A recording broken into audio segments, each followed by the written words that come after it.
a punching bag or to start the proceedings. I'm a very great fan of Hindu Gupta. Much before we had ever met, we had just scarcely met in the JLF. I think I am amazed by the range of his diversity of interests, from the land of seven rivers to the Churning Indian Ocean to the modern monk to the man who saved India to the latest. And actually, when somebody asked me whether I would be interacting with him, sing, dance, play, I was a little reluctant in the beginning. And I must say why. Despite my great fondness for his writing, I'm a Hindu atheist, which most people find very odd, but then I go back to Rigveda and Nasir Sutta and say Krismai Devaya, Havishali Deva and so on. As a Hindu, culturally a Hindu, I probably can say I'm an atheist. But if you are an atheist, then there is a very strong devotional stream inside of them. Yes. And when I was growing, I was raised on Vivekananda. So when I read his one,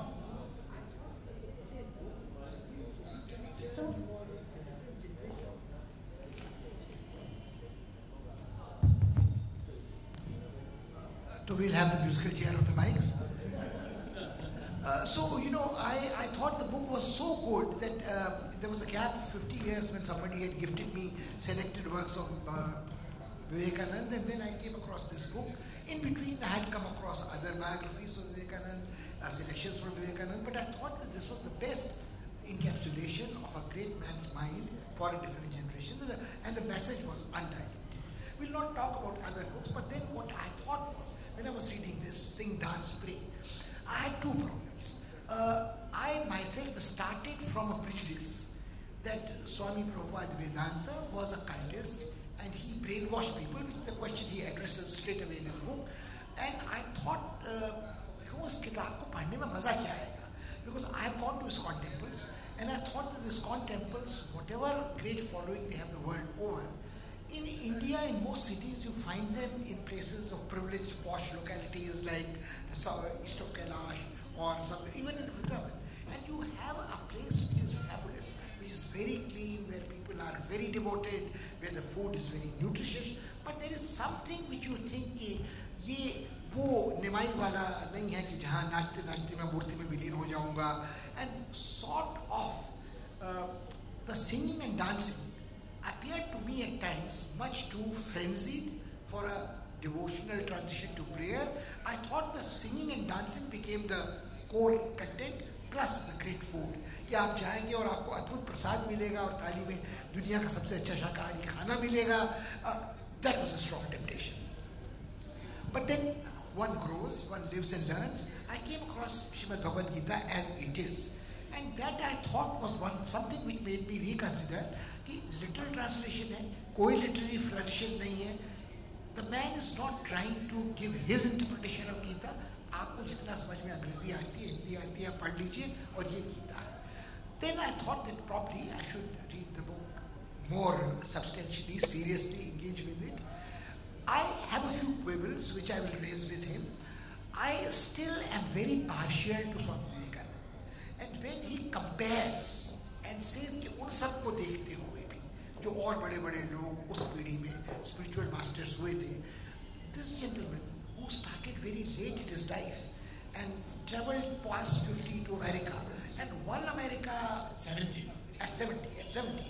But you see, you have people who have again conveyed after Swami Vivekananda the message of Indian spirituality and bhakti to America in various forms. There is Osho Rajneesh, there is Maharshi Mahesh, there is old uncle of mine, Swami Ram of Himalayas, and everybody has done their take on this. But nobody has matched, there is no denying the success of this. So, how does it do? How does it happen?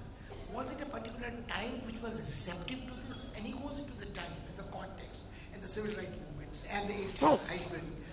वो सारी चीज़ें अपनी जगह पे हैं जो बहुत interesting है. So I have talked enough, I think. I would like to begin by asking two questions. The book which I read immediately before this was The Man Who Saved India.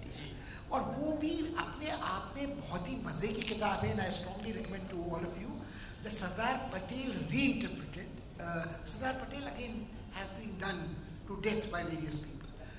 There is a great biography by Rajmohan Bhai There is also, you have the documentation in public domain of V. Shankar and other people, including a biography of V.P. Menon by his granddaughter, where Patel comes in. But the point is that his book again goes back in his typical manner to archival material. He shares the material with you, he shares the correspondence with you, and lets you read what you want to read through the book and reach your own conclusions. But my question is that if you had just finished Sardar Patel, the man who saved India, if you wanted to have a subtitle for Song, Dance and Pray, what would it be? The man who exported Indian Bhakti most successfully, or what would be the man who did what? पहले तो मैं ये कहना चाहूँगा sir, I have come to get face to face with you very late, but I knew your work from the time I was in college in India.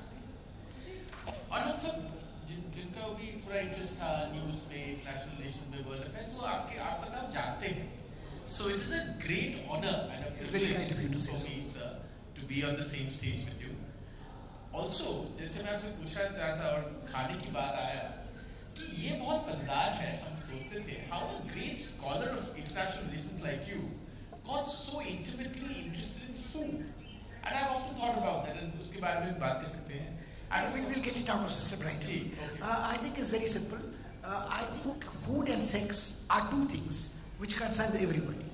And actually food concerns more people than sex does, because food begins before the sexual arousal in an adolescent is there, and it stays longer than in the old age.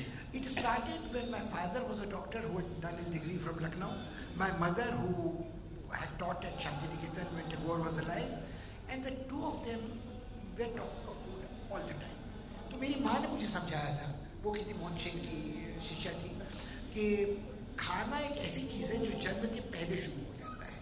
When the child is in the womb, the प्रसूति वाली माता को कुछ खाना बताया जाता है. बच्चा पैदा होता है, अन्नप्राशन होता है, जिंदगी भर खाता रहता है. जब मर जाते हैं हम तो श्राद्ध होता है. श्राद्ध के कई दिन बाद भी तर्पण हमेशा होता रहता है. तो food is something which precedes your birth and continues after death. And I think that is the interest I had, which could not. Fair enough. And of course, we mentioned food in the context of Srila Prabhupada. Yes. But let me answer one question first.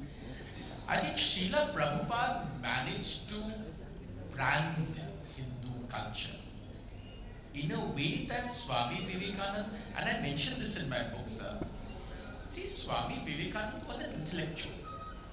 He was always an intellectual. He was of an intellectual bent of mind. Now, you and I may quibble on what intellectual really means, but I'm taking the most simplistic sense of the word intellectual. He was truly an intellectual, right? His connections were intellectual. When he goes to America, the Maharaja of Khetri puts the turban on him, right? And gives him a little bit of money to go to America. The professor who writes his introductory letter for him to go to the Chicago Parliament of Religions is a Harvard professor, right? So that's the audience. There are others, of course, I'm not denying that there were many others, but that was his core audience. And he was a young man. He was a man in his 30s, right? And therefore he had that dynamism of a young man who spoke beautiful English, had a certain magnetic personality, and so on and so forth. Srila Prabhupada is a very interesting character in a different way.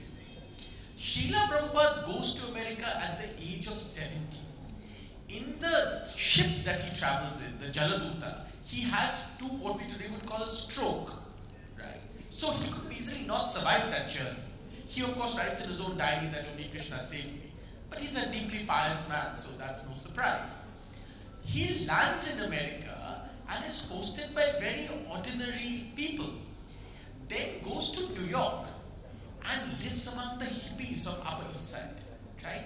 Among what we today would call drug addicts. These were highly intoxicated, anti-establishment, anti-Vietnam War participating hippies, right? This is where his movement begins from. And therefore, you see, it is easy to understand. While Vivekananda spoke at the various, talking parlors of Europe or Boston Society and so on and so forth, Srila Prabhupada began with a shop front converted into a temple. Srila Prabhupada, when he goes to San Francisco, realizes, and you see, and it's impossible to mistake this, his message falls to very receptive ears. Because what is his message? His message is turning away from what we would today call the military industrial complex materialism of the West. He is telling these people, you are anyway turning away from this, there is a better path. I have that better path. What is the better path? Krishna. Right? Now, many of these hippies don't have any connection with Indian culture, philosophy. In fact, were they to hear Vivekananda's message, perhaps they would not even understand it. They do understand a simple message of living cleanly. You know, and I often talk about the book in different places. He even teaches them to wash their hands before eating. So his message is, you know, cook fresh food, wash your hands before eating, clean the altar and the space where worship happens. Music is an integral part of the anti-Vietnam War protests. He brings the kirtan.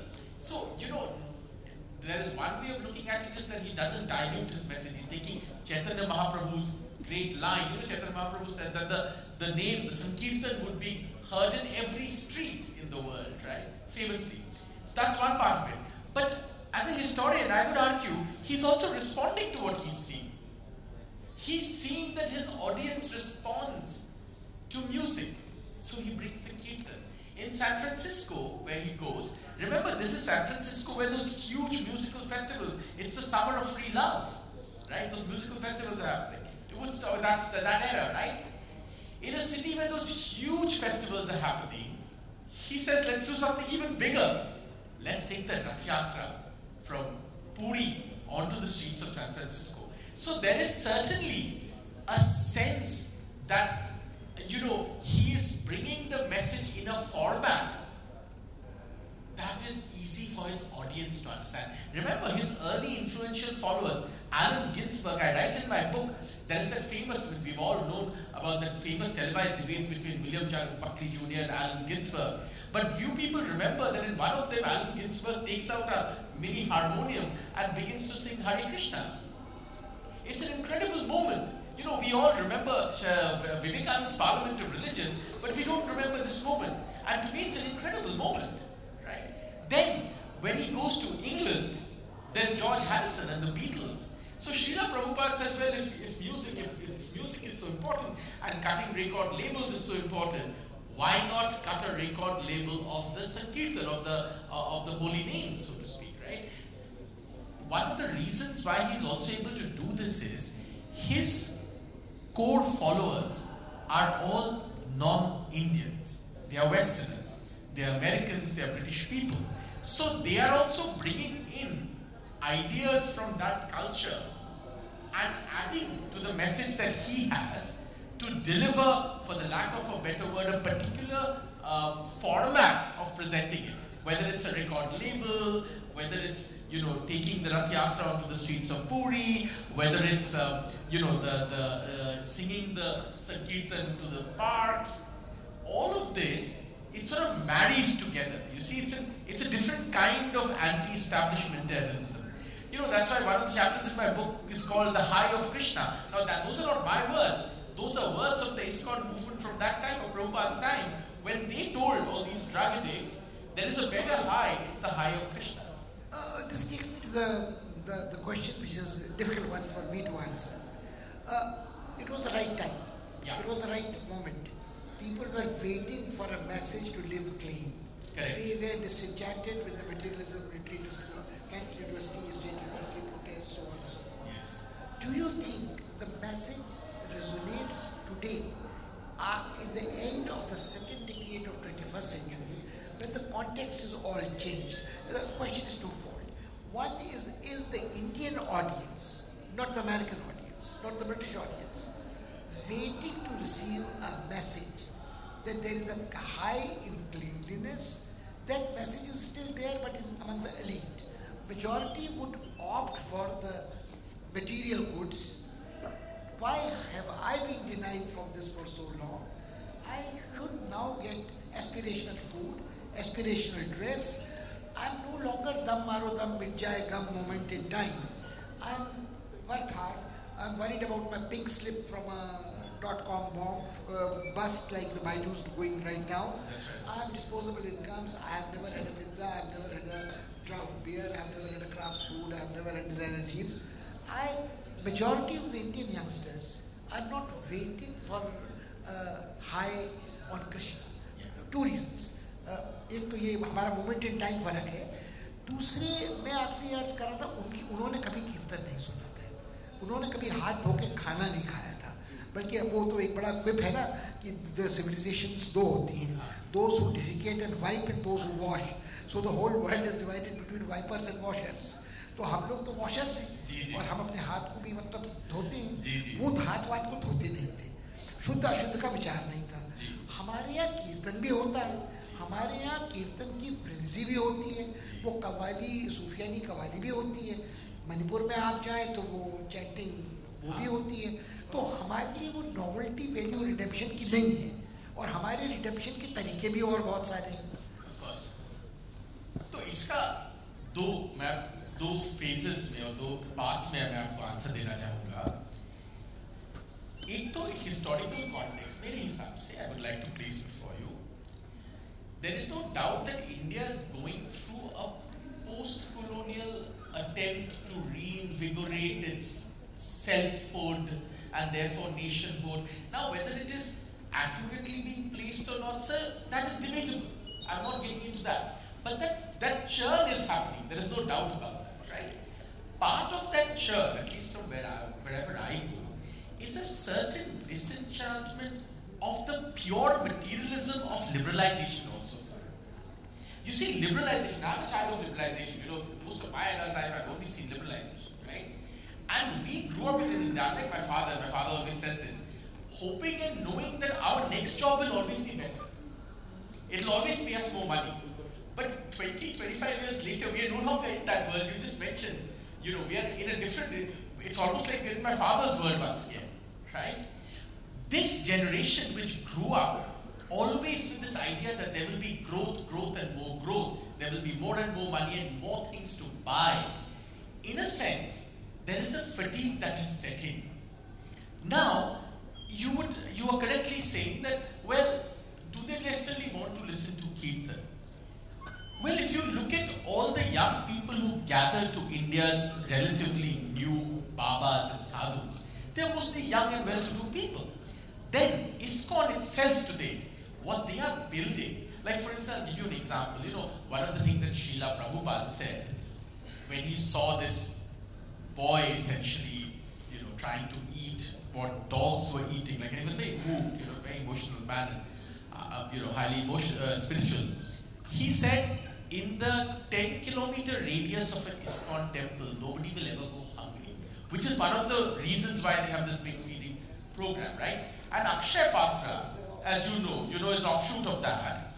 Now, Akshay Patra, if you read Akshay Patra's history, was essentially funded in all its early years by tech people of Bangalore, because it began from Bangalore. If you remember, it began from Bangalore ISKCON. So it is people like Mohandas Pai and all these people, you know, Sudha Murthy, Mohandas Pai, the Infosys people, and many others who actually funded Akshay Patra. You know, Sudha Murthy continues to be a big, support for Akshay Patra. These were people who already were looking for something more than the wealth that they had already earned. And today, more than ever, wherever I go, I see young people asking that question. You know, in China, there's this whole thing about, I can't remember the Chinese phrase, but people exiting from the rat race, and there's a Chinese word called lying down. They're saying no more. You know, I don't want to be part of it. This is there in India also. You know, in America, they're calling it quiet quitting. Now, this quiet quitting, if you have to connect quiet quitting or the phenomenon of quiet quitting to the success of, say, something like a Headspace app, the world's most downloaded meditation app, right? It is certainly true, whether it's, you know, divine solace or not, people want something more than just acquisition, right? And that's human nature. And, you know, Maslow's, you know, hierarchy also tells us the same thing. This demand is being fulfilled in many ways by organizations like this one. And today you see what they're building. and I learned, while writing this book, ISKCON's new project, one of their new projects, is the Chandrodaya Mandir in Vrindavan, a new temple, which is designed to be a skyscraper. You see, all those years ago when Srila Prabhupada saw skyscrapers, and remember, he was a child, he was one class below Netaji Subhash Chandra Bose. He had seen people throw, into the bonfire their Western garments as called by Gandhi. He had an aspiration for India. So he always wanted that whatever India does should be the best. So when he had seen skyscrapers in New York and so on, he had thought, why couldn't a temple be like that? They are building that now. You see, there is a marriage. What I'm trying to say is, there is a marriage of prosperity and going beyond the limits of the materialism of that prosperity. It's not that all those people want to say dam maro dam and exit, but many of them recognize that there are limits to this prosperity. There is only so many SUVs I will buy. There is only so many, bungalows I can acquire, so much stock I can buy, so much ESOP I can receive. Beyond that, there would be something else. Now, do they all want to go into an ashram and live? No. But they do want something that anchors them a little bit. And if it comes from an Indian source, all the more better, because as I said before, we're already going through this churn when we're looking back and saying what's good in our culture and this, that, and the other. I think today, the modern Krishna consciousness movement, or the contemporary Krishna consciousness movement, because it was after all always a modern movement, the contemporary Krishna consciousness movement joins many of these dots. This brings us perhaps to the most tricky question of all. You did mention in passing that young people are going to other gurus, etc., spiritual teachers. But the trouble is that if you have somebody without making audience comparisons, if you have somebody like Sadhguru Jaggi, or if you have somebody like Shri Ravi Shankar, or you have G. Krishnamurti, or you have the Krishnamurti cult of the original one, it is not as democratically or appealing as ISKCON probably is, because people belong to different social strata, end up with ISKCON, that's one part. Okay. So they are not in competition with what others are offering, whether it is a Sudarshan Kriya, whether it is a Tantra, whether it is a pop pill, they are not into that. My second question is a more difficult one.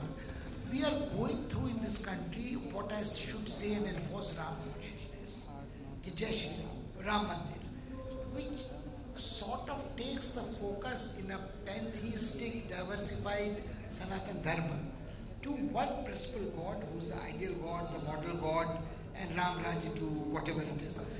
Now, in this issue of Krishna consciousness, I recall a pamphlet by Dr. Ram Manohar Lohia on Krishna, Ram and Shiva, three different dimensions of Indian personality. Now, Krishna consciousness is something very uninhibited. It is absolute love. It's, as you say, saying dance, pray. तो वो रास लीला भी है. तो कहीं ना कहीं वो सिर्फ भजन संकीर्तन नहीं है, वो रास लीला भी है. तो उसमें थोड़ा ये कॉन्फ्लिक्ट नजर नहीं आता आपको? देखिए, okay, let's first unpack it at a very base level. At a very base level, because Krishna and Ram both come from the Vishnu Parampara, so to speak, the Vaishnavite Parampara, there is no theological quarrel, if I may say so. Right? It is all part of the great Vaishnavite tradition. Right?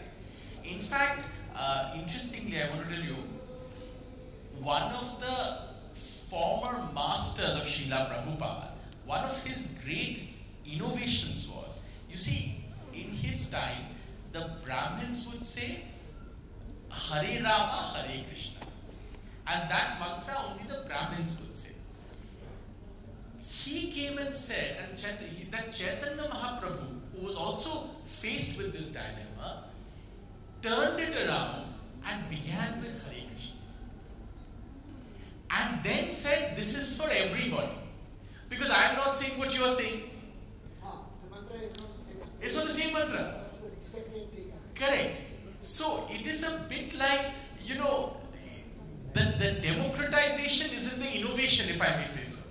Right? And all of this, see, Chaitanya Mahaprabhu was a great innovator and was very egalitarian. For his time, he was extremely egalitarian, right? That egalitarian tradition obviously lives on in the broader Krishna consciousness movement.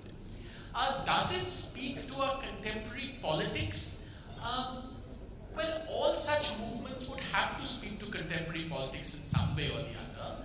But I feel that in the particular question that you have asked, because there is no theological argument in the broader Vaishnavite universe, that conflict is not very overt. Is my understanding. Could there be subterranean layers? I do not know.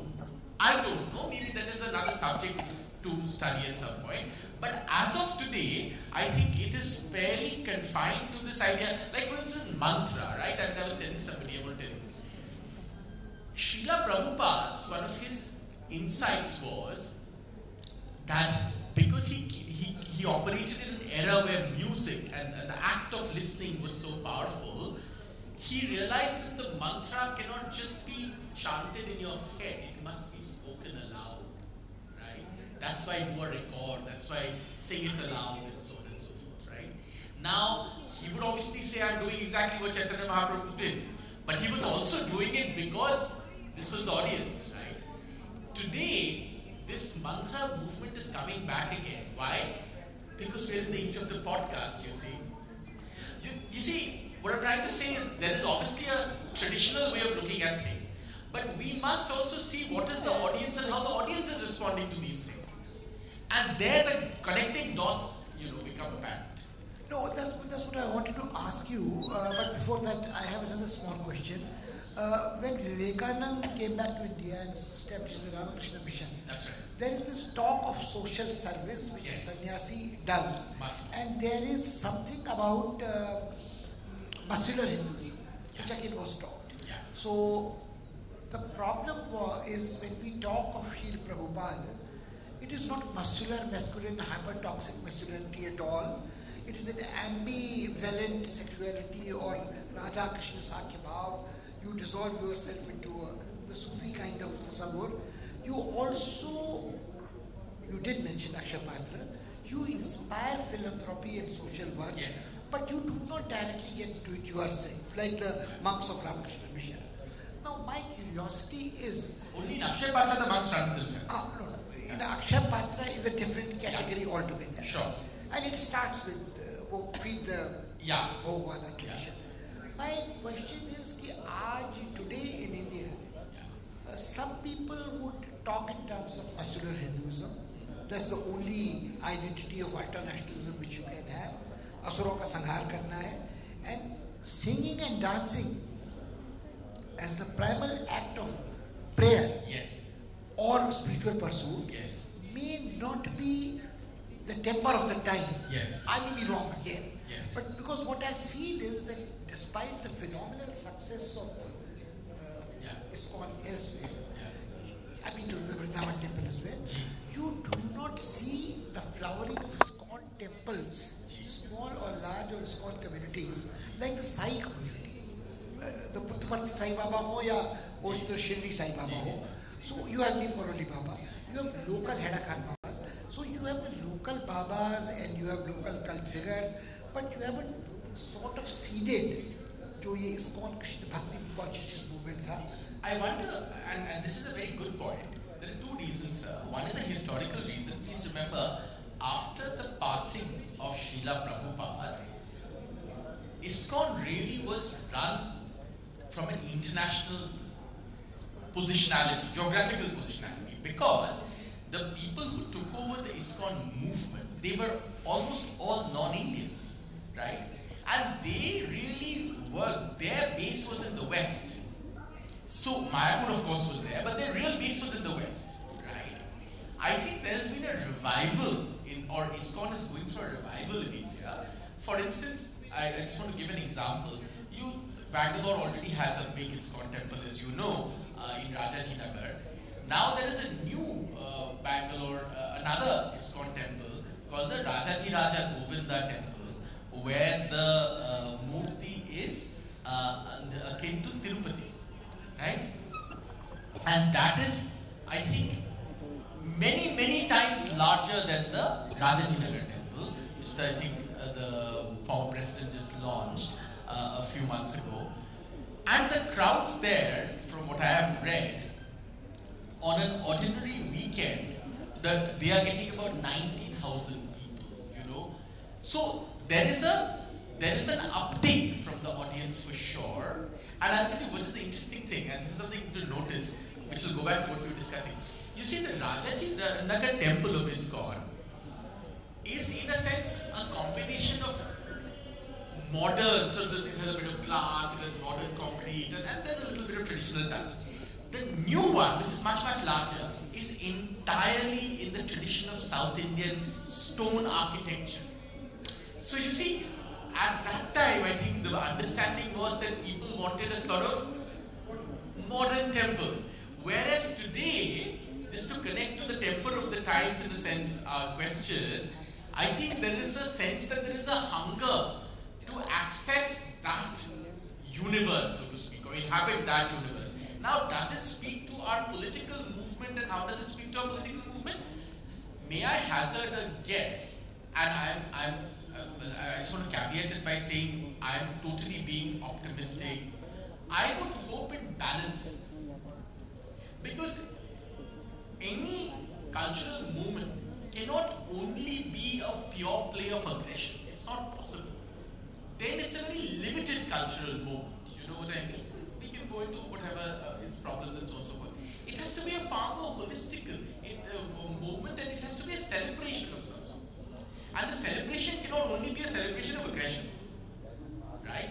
It has to be a far more holistic celebration. And I think Krishna consciousness in this particular case is a nice balance of that celebration. At least that's what I would do. No, I think on that celebrity note, we'll stop our conversation. Yes. I've been given a time cue. Okay. If there is a question from the audience, we can perhaps take a couple of short questions and you would be happy to answer.